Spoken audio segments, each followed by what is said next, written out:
Check it out. Check it out. Man, check it out. Man, the Celtics are at it again. Jalen, I hope you're taking notes, bro. Celtics trade away the sole survivor of the 2014-15 Celtics, the heart and soul of the team, and Marcus Smart to the Grizzlies in a 3-team trade that lands them Kristaps, Porzingis, and 2 additional first-round picks that also sends Tyus Jones to the Wizards along with draft compensation. As someone who is not a Celtics fan, I think I speak for everyone who is when I say fuck you, Brad Stevens. Now, yes, I know when you step away from the trade, you ultimately look at it and say that Boston by far has the best team in the East. Now that they've acquired another 20-point per game scorer in Kristaps and acquiring the 2 extra picks was just a cherry on top. But if I'm the front office, I get this deal done without sending Smart anywhere. And the crazy thing is that before this trade even went through, that's exactly what happened.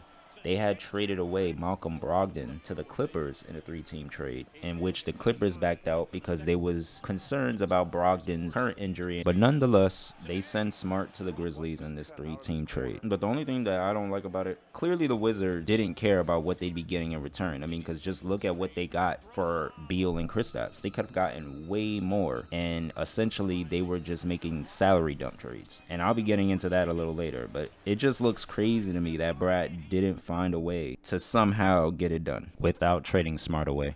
If there's one thing you can count on from that Boston front office is that they will trade you without the slightest hesitation. As soon as that better deal comes along, they will pounce on it, no matter who you are. I did not like the fact that they traded him away. Don't get me wrong, when you take a step back and you look at the trade and you examine it, you're like, wait, damn, they got another 20-point per game scorer. They got 2 first-round picks. I mean, how do they not win this trade? Boston seems to be pushing all their chips to the middle to try and acquire that elusive title. And with this move, they just might be able to do it. Either that or they just gave up their heart and soul for what might just be a 1-year rental in Kristaps Porzingis. If I was to rank the Celtics right now, I'd say on paper they have without a doubt the best team in the East, as their new trio averages in points almost combines for 80 points per game, while they still retain Al Horford and Derek White. I think Kristaps not only brings another scoring dimension to Brown and Tatum, but it also gives them another big to go against the likes of Jokic if they do meet up in the finals. I like the trade, but I also hate the trade at the same time. But I do like the Celtics' chances next season for sure. I just don't like what they had to give up in order to get it done. And then you have Marcus Smart, who goes to this young Grizzlies team who definitely needs veteran leadership. And who better to provide that than a Marcus Smart? I think we'll see the Grizzlies take a step forward in their ascension, but it's always going to come down to Ja Morant and if he's able to stay out of trouble, as that will obviously be essential in their progression going forward. In another trade, you have Chris Paul, who is being sent to the Golden State Warriors after just being traded to Washington for Jordan Poole and 2 first-round picks. Probably the biggest WTF moment, because I know Warrior fans are for sure scratching their heads wondering why they just traded a young, promising upcoming guard for a guy who is at the tail end of his career. Not to mention the 2 first-round picks. Well, essentially this deal came down to it's either Draymond or Jordan Poole. And I know most fans wanted them to just depart from Draymond. And to those same people, I would tell y'all to stop doing drugs, like immediately. There's not a single player who right now could come in and replicate what Draymond gives to the Warriors. We all know that it's Draymond's fault as to why they are even in a position in which they have to deal Jordan Poole. But if the rumors about Poole having changed since getting his money were true, I think they were bound to depart from him one way or another, especially if it meant it wouldn't have translated to winning. And so here we are, in which you can retain your main core and you add Chris Paul.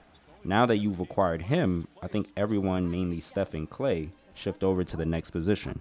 I can definitely see Chris Paul being the point guard, Steph being the 2, and Klay being the 3. And this might be the season in which we even see more shots being thrown up by Steph. And I'm going to go out on a limb and say that I think Steph just might win the scoring title next season. And Chris Paul gets back to averaging a double-double, and Klay gets back to doing Klay things. And we'll see a more polished offensive game from the Warriors. One thing that I'd like to see them address, though, is their defense. I think a guy like Brook Lopez would be an amazing fit for this team. I mean, imagine a starting 5 of Chris Paul, Stephen Curry, Klay Thompson, Draymond Green, and Brook Lopez as your 5, with your 6th man being Wiggins. I think it's definitely something to be considered for sure. I ultimately don't like them sending the extra picks, But in case this experiment doesn't work out, the Warriors would have freed up over $40 million in cap space, in which they can go whale hunting again next offseason. What do you guys think the Celtics and the Warriors rank in their respective conferences? And where do you guys think they rank throughout the whole entire NBA? Y'all let me know that in the comment section, and I will catch you guys in the next one. Peace.